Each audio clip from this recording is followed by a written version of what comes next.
The scars of your love remind Thank you. Wow, what a nice crowd. Oh, it's a great place. Thank you very much, everybody. Thank you very much, Jerry. Jerry's been so amazing, actually, folks. You know, I'm a farm boy. I live on a farm in Virginia, and I was riding on the plane with Mr. Trump today, and I expected champagne and caviar, but he served us Wendy's cheeseburgers, and so I felt at home, and I was suddenly put at ease. But we're just so honored to be with you, Mr. Trump, and I just thought I would talk to you about some issues that are so important to our country and to all the folks here. And, you know, one of the first questions a lot of people ask are, you know, you had every reason not to run for president. You've been so successful in business. You have a wonderful family.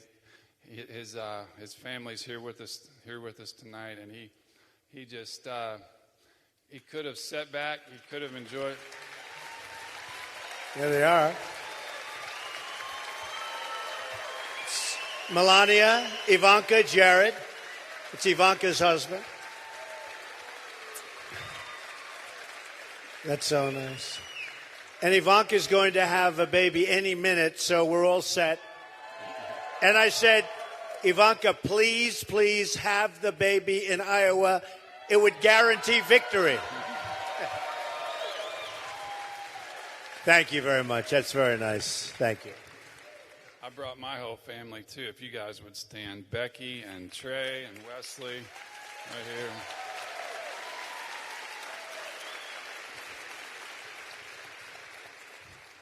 But my younger son just got married at Mr. Trump's vineyard, and it's near where we live.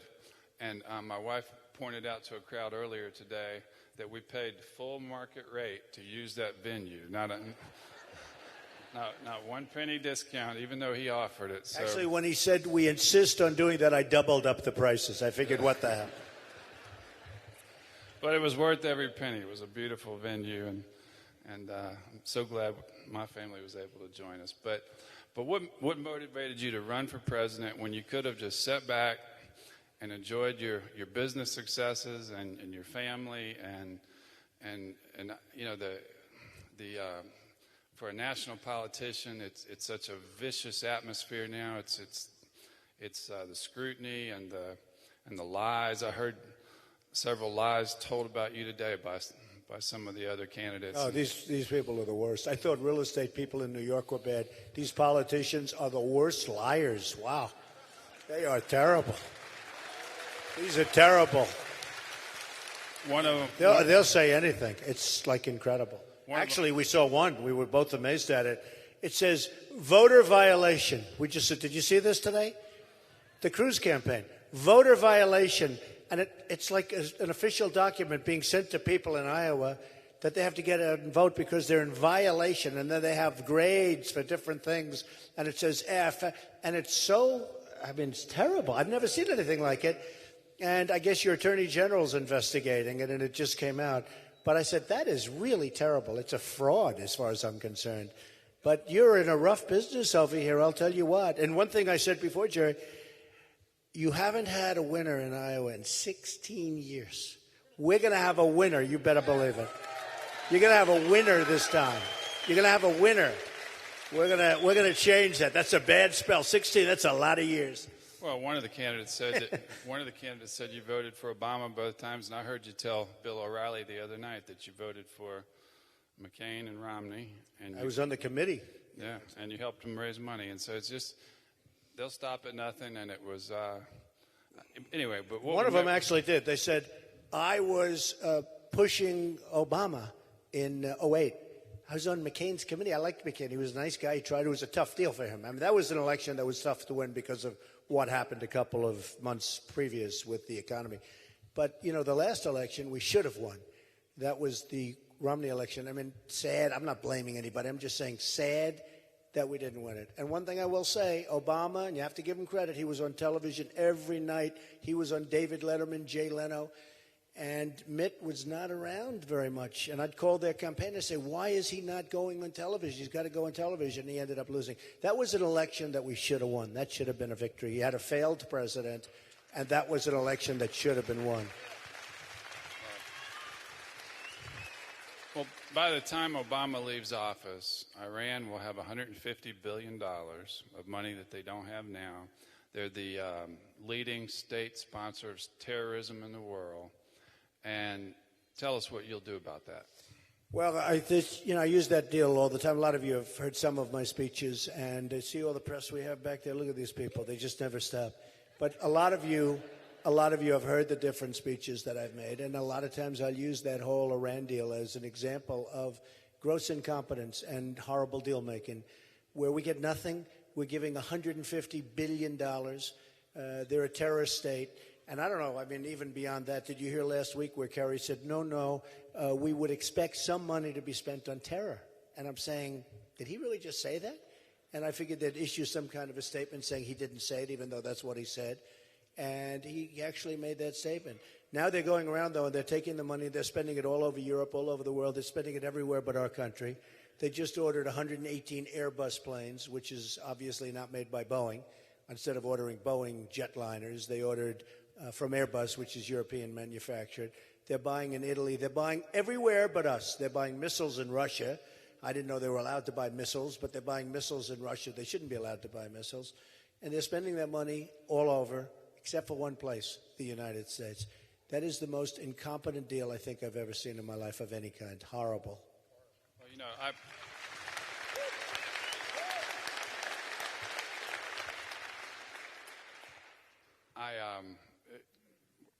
Mr. Trump first spoke at Liberty University in 2012, and I'm endorsing Mr. Trump personally, not for Liberty University, but I just have to make that clear. But we started to learn a few things about Mr. Trump. I did after I got to know him, and he became a friend, and I started to learn about how he was so generous. He had found out about Clyde Frazier Jr., who had operated the Harlem Hoops basketball tournament in the inner city. He got killed in the 9/11 attacks on the United States. Mr. Trump tracked down his father, found him, gave the money to keep the tournament going. He heard about, on 60 Minutes, about a Maytag plant in Newton, Iowa that was moving to Mexico. And he heard about 3 businesses that in that little small town that were closing down because the plant was leaving. He found ways for his hotels to buy supplies, and he paid for the cheese and the bread at the local Domino's to keep it open, and just little things like that. You know,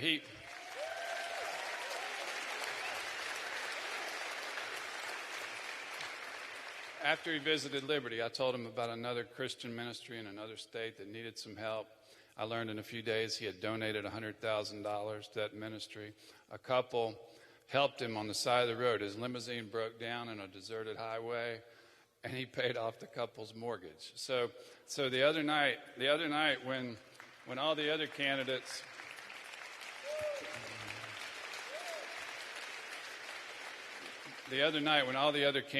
were sparring on the stage, he decided to hold an event to raise money for veterans.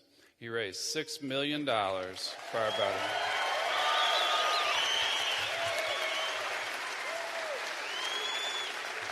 And right now we're gonna make, this is the 3rd disbursement to a local charity. That's great. This is for the Siouxland soldiers, and it's $100,000.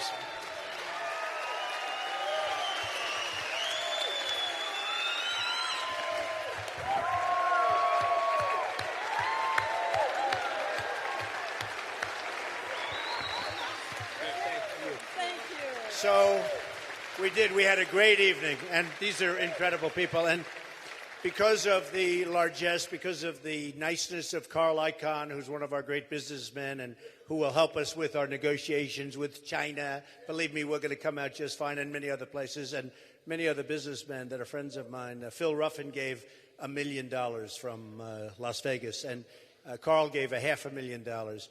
Ike Perlmutter, the great Ike Perlmutter, the head of Marvel, brilliant man. He and Lori, his wife, gave $1 million, and so many others. I mean, we had in 1 hour, we raised $6 million for the vets. And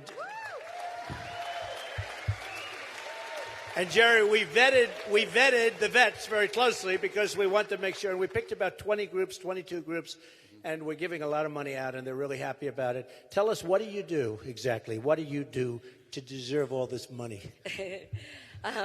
Well, Support Siouxland Soldiers started as a care package program about 10 years ago, just right across the street, sending boxes of candy and snacks to the troops overseas. And over the last 10 years, we've grown significantly thanks to this wonderful community, very patriotic community. Now we distribute groceries, we do hot meals, housing assistance, financial grants. We help however we can, and we do it all based on donations just from this community, and we've been doing it for 10 years. So, this is going to help a lot. Thank you so much. That's so great. Congratulations. That's great. Thank you. It's fantastic. Thank you. Thank you, darling. Thank you so much. You take care of yourself. Thank you. Thank you very much. Thanks. So many great people. It's amazing. You know, that's one of the things that really endeared me to Mr. Trump, because it reminded me so much of my father. He was very outspoken. He had a billboard at the entrance to Liberty's campus for years that said, "Liberty University, politically incorrect since 1971."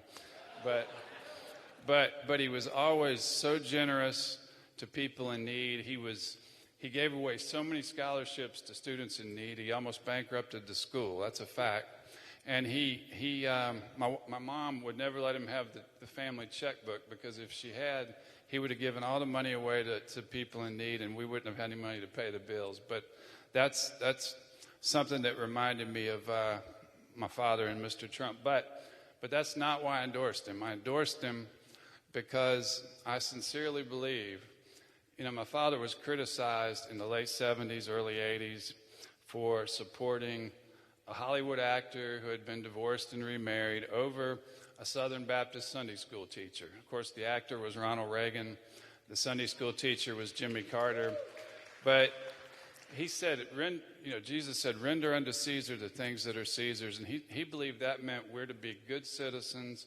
And rendering unto Caesar means choosing the leader who would make the best president of the United States, not the best Sunday school teacher, not the best pastor.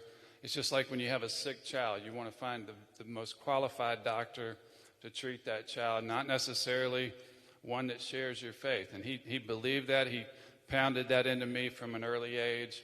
And that's why I'm supporting Donald Trump, because I believe with our country's debt where it is now, I believe with the terrorist attacks, with the open borders, that we need somebody from the private sector, not a career politician, somebody who's done it in the real world, and that's why I decided to endorse Donald Trump. But Thank you. Thank you, Jerry. So nice. But So nice. Thank you, Jerry. Under Obama's leadership, we're going to add $10 trillion to our debt, more than all the other presidents in history combined. Right. And you're going to inherit that mess. What will be your course of action to turn it around? Well, number one, we have to stop the fraud, waste, and abuse. It's massive throughout our country. It's massive, and everybody's, into that, and we're going to do that. But we're going to bring back our jobs. If you look at what China's done to us, what Japan, I've been talking about this for years, but the politicians, they're all talk, they're no action, they have no clue how to do it. But if you look at China, Japan, Mexico, I have great relationships with Mexico, with the people of Mexico. I have thousands of Hispanic employees. In fact, Ivanka was just telling me today in the New York Post, there's this great article about me and the Hispanics, where I guess it's from the Hispanics living here legally. I'm just doing so phenomenal. I'm number one in the polls with Hispanics living here legally. I mean, my relationship with Hispanics is great. But thank you. We're going to bring back jobs to this country. We're going to take them back from Mexico. We're going to bring them back from China. I often say that what China has done to our country is the biggest theft and the greatest theft in the history of the world. They've taken our our jobs, they've taken our money, they've taken our base, they've taken our heart, and they've rebuilt China. And we have the power over them. You know, we have a leader that has no idea, if you call him a leader, he has no idea, has absolutely no idea what to do about this or how to negotiate. And every time the top people come over from China, they're getting these big, you know, beautiful, they put a tent on the White House. We don't have a ballroom at the White House. I offered, by the way, Jerry, years ago to build a ballroom at the White House, free of charge, $100 million ballroom. I said, we'll get the top 5 architects in America. We'll get the top people, top everything. We'll have the best ballroom, because I noticed they always put tents up on the lawn. Number one, it's not a good security thing. Number two, the guy that owns the tents is making a fortune, okay? This poor guy, I mean, he's making so much money. All he needs is one tent, and he charges them so much, he's making a fortune. All right. But I said, I will build a ballroom. I gave it to the Obama. I actually told David Axelrod, a good guy, very capable guy. I told David Axelrod, David, I will build a ballroom free of charge, at least $100 million. We'll make it the finest ballroom in the world. We'll put it someplace so it works contextually, magnificently. It'll be done. We'll have committees set up. I never heard back. It's, it's just one of just thousands of things. I mean, if somebody's going to give me a free ballroom, I'm going to take it. We'll put it in an area that'll look great. But, we don't have a ballroom at the White House. But I see the heads of China come in, and we treat them so beautifully. And yet, this year, we will have a trade deficit with China of $500 billion. What kind of business is this? And this has been, by the way, going on for many, many years. And Japan, same thing, smaller numbers, but the same thing. They send the cars in by the millions, and we have tremendous deficits. And Mexico, when I say we're building a wall, we're going to build a wall, believe me. And who's going to pay? Who's going to pay? Mexico. Mexico, Jerry, is going to pay. And the politicians come off the stage with me, and they say, I don't understand. How can you say Mexico? Mexico's not going to pay for the wall. I said, of course they are. They said, how? And I don't want to really tell them, because it's going to take them a while to figure it out. But very simply, Mexico is making a fortune on the United States, okay? A fortune. Far greater than what we're talking about. And the cost of the wall is peanuts by comparison to what they're making. It will be, trust me, very, very easy. Very easy.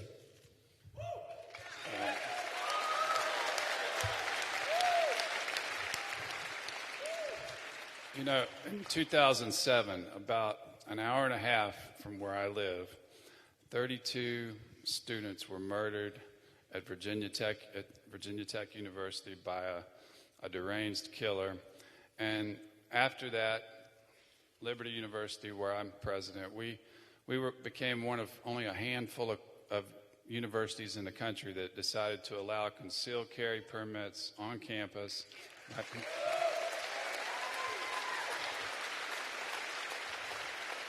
Because it haunted me to think what could have happened if just one or two in that room had their permit, had been able to protect themselves.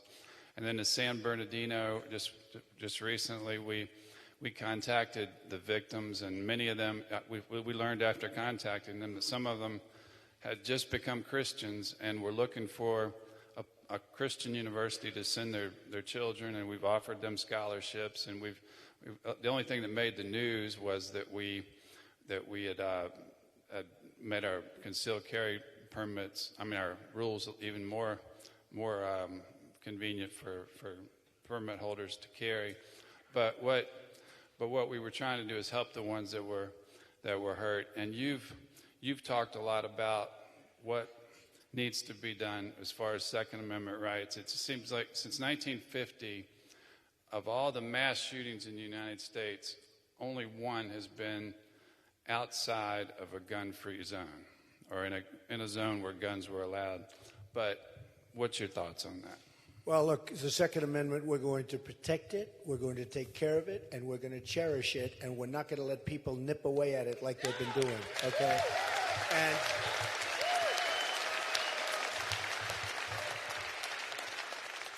if you look at what happened as an example in Paris, Paris is the most difficult place, they say, in the world. Who knows?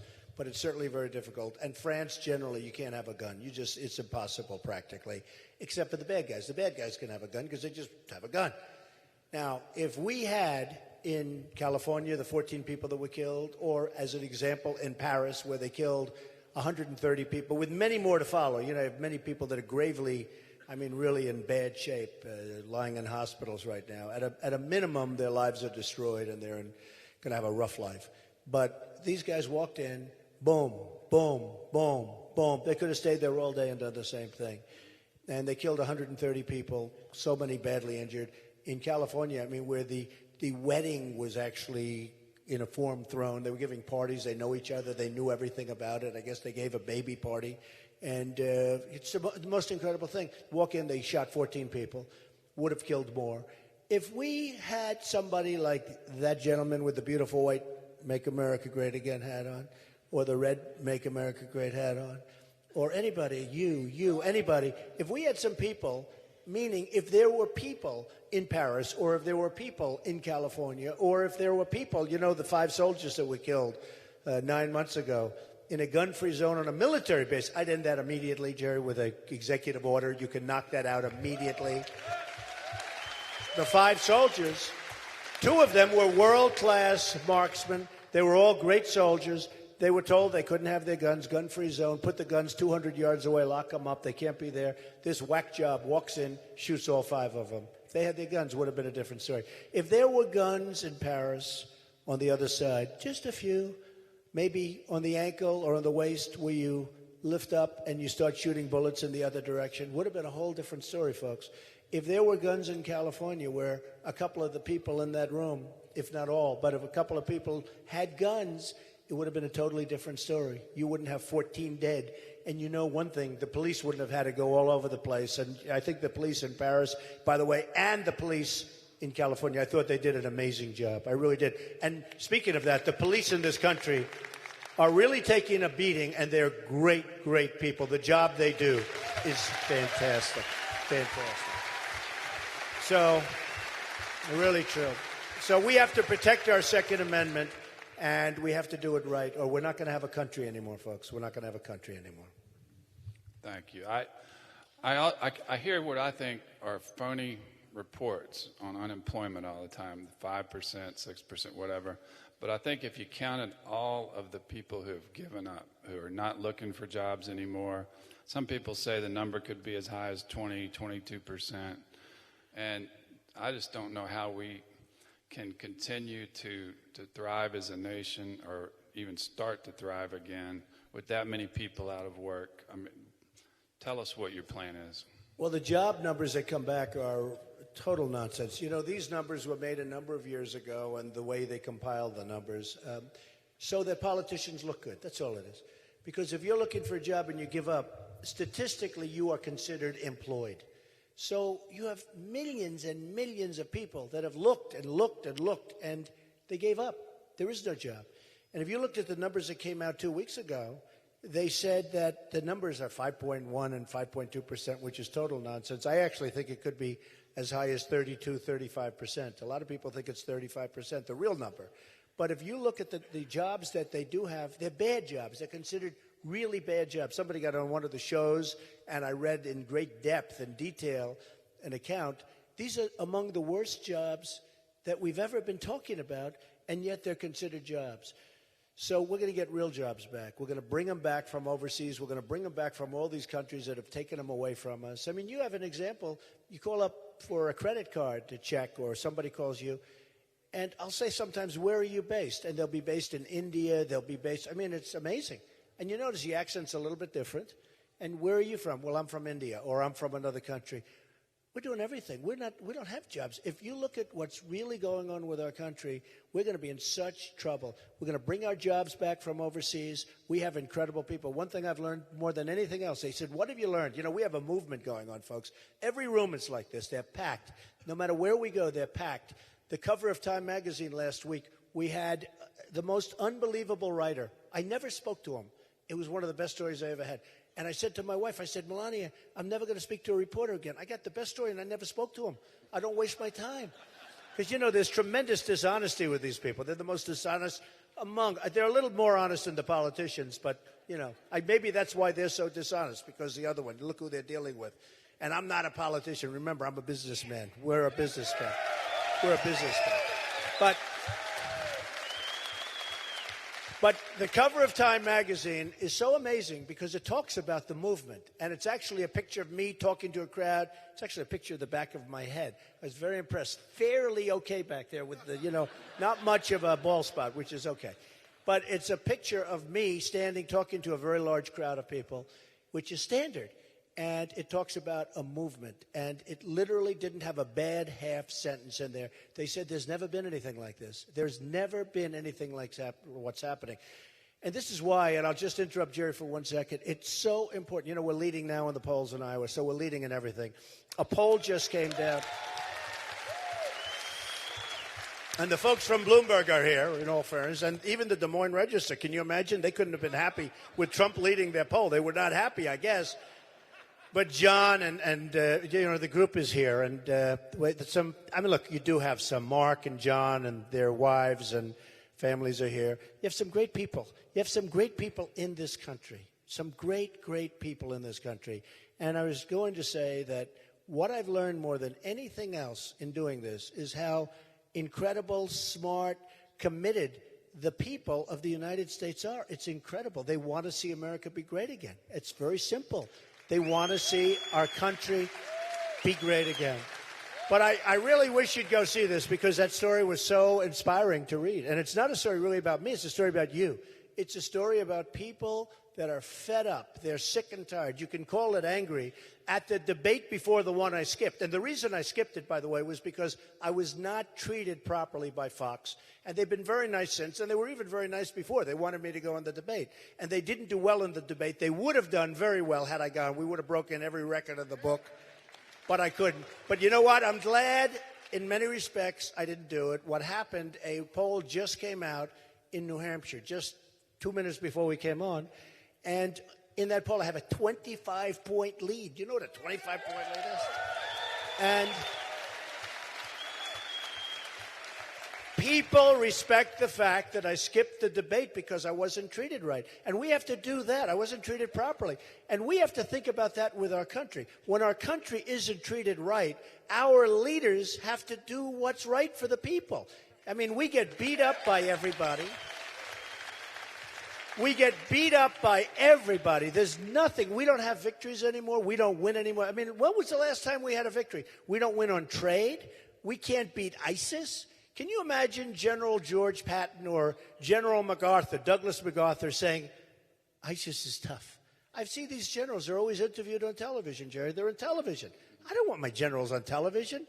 First of all, you want to be unpredictable. You want to be like, you don't want them to think, what are you talking on television? Unless you're feeding false information. And, of course, we would never do that because we're not, the whole thing is ridiculous. But we have to be strong. We have to be smart. And we have to win this election. And we have to win in Iowa. A lot of people say, Donald, just say do well in Iowa. I say I can't do that.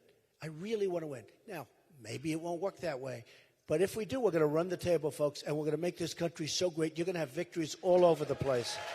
You're going to have victories all over. So tomorrow, it's DonaldJTrump.com, and you just go out. It's going to tell you exactly where to go to caucus, but you got to get out. And I joke. I say, if you're sick, if you've got 104 temperature, right? I've been doing this. If your doctor says you cannot leave your bed, you won't make it. It doesn't matter. Get up and caucus. Get up and caucus. So you got to get there. And it looks like the snowstorm will start the following day, so hopefully that won't be an excuse. But even if it starts a little early, who the hell cares? Go through the storm.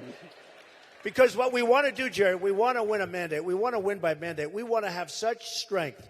And going into New Hampshire with a 25-point lead, but if we can come out of Iowa with a nice victory, it's so important. It's so important. And it's going to be so important for Iowa because you're going to have a great victory, and we're going to go all the way. Recent polls are showing I beat Hillary Clinton. And if she runs, is she going to be able to run? Jerry, if she runs. But it shows that we beat Hillary Clinton and beat her fairly soundly in a couple. I just say this. We're going to win. We're going to take back our country. We are going to make you so proud. You're going to remember this night. We're going to make you so proud of your president, but you're going to be so proud of yourselves. You're going to be proud of your country again. Okay?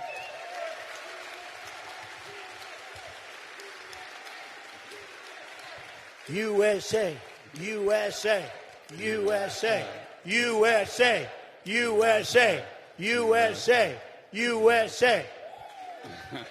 That's great. You know, Amazing spirit. 60% of Republicans say that the Republicans in Washington, D.C. have betrayed them, have lied to them. A lot of evangelical Christians feel like they've been fed a line for decades on social issues, and now a majority of them are supporting you. You're pro-life. I am pro-life. Just like Ronald Reagan, you've evolved in your views on many issues. My father comes from in rural Virginia, where I grew up. You could put 50 years ago, you could have put all the Republicans in that whole area in a phone booth, and including my family. But my father was the first one to move over to Reagan.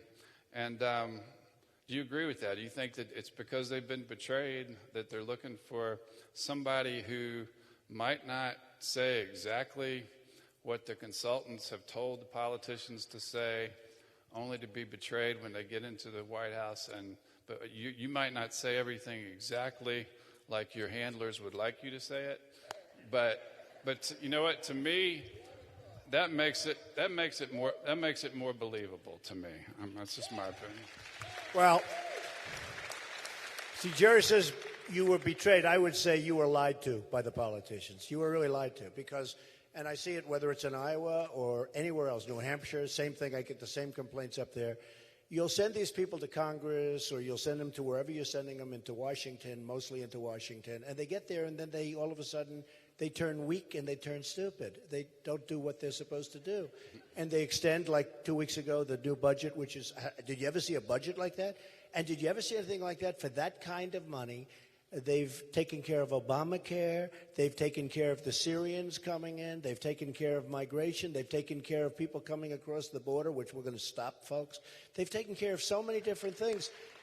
And during the previous debate, though, they were saying Donald Trump, Nikki Haley, who's a good woman, and actually by the end of the day she was saying we're friends because, she was really, people were really angry at her. She said there's great anger. And I was asked that question on the previous debate, which everyone said I won, but I won't mention that. I won all the debates, according. But you know what? I was asked that question on the previous debate, and they said, is it true that you are angry? And I said, well, I'm supposed to say, no, it's not true. I'm not angry.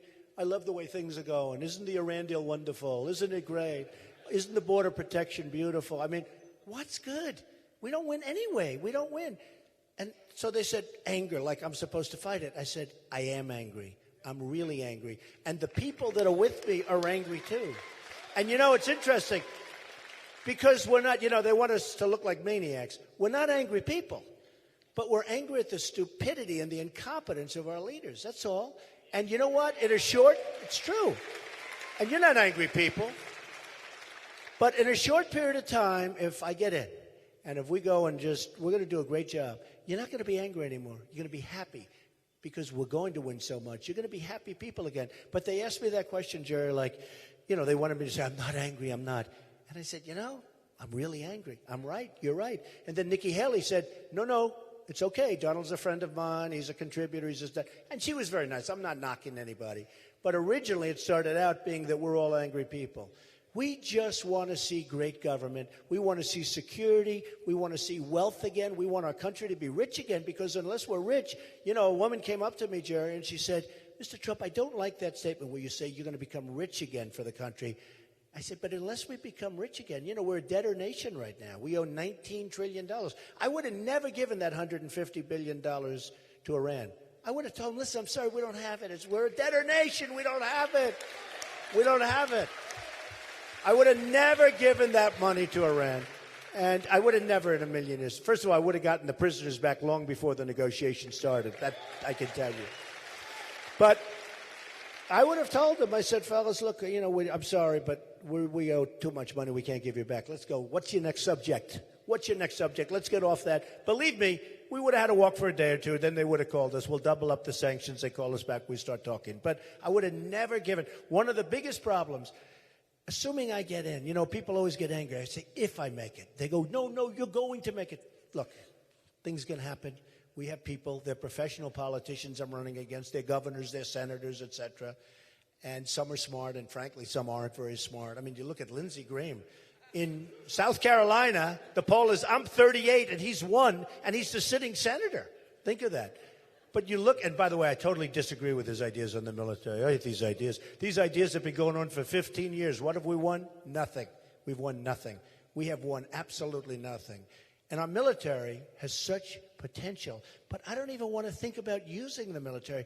We just want to make it so strong, Jared. It's the cheapest thing we can do. Be so strong that people just, and I said it before, they're not going to play with us. They're not going to play the game. Right now, they taunt us. They just taunt us. We're not going to let them play the game. We're going to be great again. We're going to be strong again.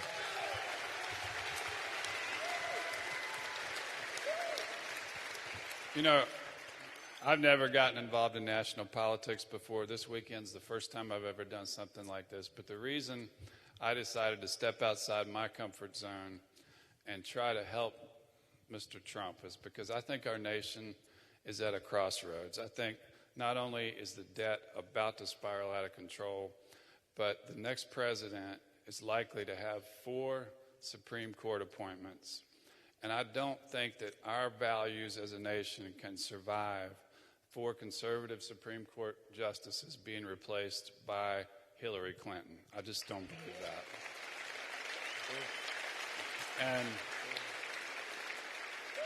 And I've never, since Ronald Reagan, have seen anybody pull voters from the Democratic Party. I've never, from other demographic groups that don't usually vote Republican, from every walk of life, and many who've never voted before. The last time that happened was with Ronald Reagan.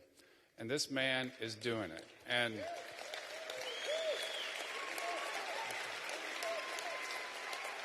so at this crucial point in our history, with so much is at stake, our security, our economy is at stake, our Supreme Court's at stake, we've got to choose a candidate on the Republican side who's electable, and he's the only one that's electable, in my opinion.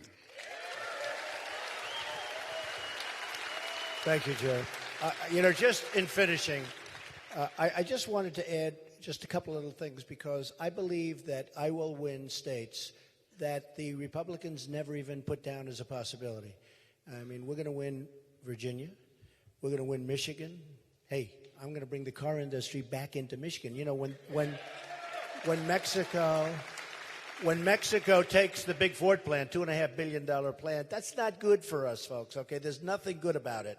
And we're going to win Michigan. They've already I've seen polls that are through the roof in Michigan. Somebody called me. They said, you're winning Michigan. We're talking in general. And Ohio, we're going to win Ohio. And I like John Kasich very much, but I'm beating him by a lot in the polls. I mean, I beat him in Ohio, and he's a good governor, but I'm beating him by a lot. And you go to Florida, I'm at 48%, and Marco Rubio, good guy, but he's at 11%. And Jeb Bush is king, he's down. Well, he spent, Jerry, he spent he's now up to $110 million. Think of it. Okay, look, I don't like to brag, and I'm actually going to start to spend a lot of money because I feel guilty not doing it, because these guys will start saying he should spend more money. But you know what? Although they're very impressed. So I've spent just about the least money. He spent the most. I'm in first place. He's in like last place. Isn't that great? Wouldn't that be great if we could do that for our country? Wouldn't that be great? Wouldn't that be great? You know, in education, in the world, you have Sweden, you have Denmark, you have China. 1, 2, 3. And it changes around a little bit. Basically, it's Sweden, Denmark, Norway, China, that group. So we spend more money, by far, per pupil than any other country in the world. By far. Second place doesn't even exist. They're so far behind. We're ranked number 28 in the world in terms of education. Common Core is going, by the way. It's gone. It's gone. Okay? Gone. It's so stupid. Educate the children in Iowa from Washington, D.C., where you have bureaucrats. And not all are bad, but, they're getting massive salaries. You ever see the Department of Education, the massiveness of that building and the people? What are they doing? local education is the way to go. And it's obviously not working because we're ranked number 28. We have third world countries ahead of us. So when you equate it to me spending very little and now, compare that with the Bush and other people that have spent so much money they're not doing well, wouldn't it be nice if we spent in this country on various things, we spend less and we're at the top of the heap the same way? And that can happen. That can happen. So, and that's what's going to happen. But I just want to tell you, this is a special man. We've traveled today. This is the third one we've done. He doesn't do this. And his wife is amazing. His family is amazing. And Becky was telling me, Jerry was so excited. He doesn't do this. And the job he's done at Liberty University, the job he's done there is incredible. When I went there recently, I was very happy to say I broke the record, but these are minor details. He did. I had to get that out. I'm sorry. But I was there a couple of weeks ago. What they've built at Liberty is so incredible. And for Jerry to devote really 2 days to endorsing me and going around as an individual and bringing his family is such an honor, because truly he's one of the, beyond religion, beyond Christianity, beyond evangelical, he's such a great man. I mean, beyond. And to have the support of Jerry and his family is such an honor. And I want to thank you very much, Jerry. Honored to do it. Well, it truly is an honor for me to be here, and thank all of you for coming out tonight. And again, I say, the next president of the United States, Donald Trump.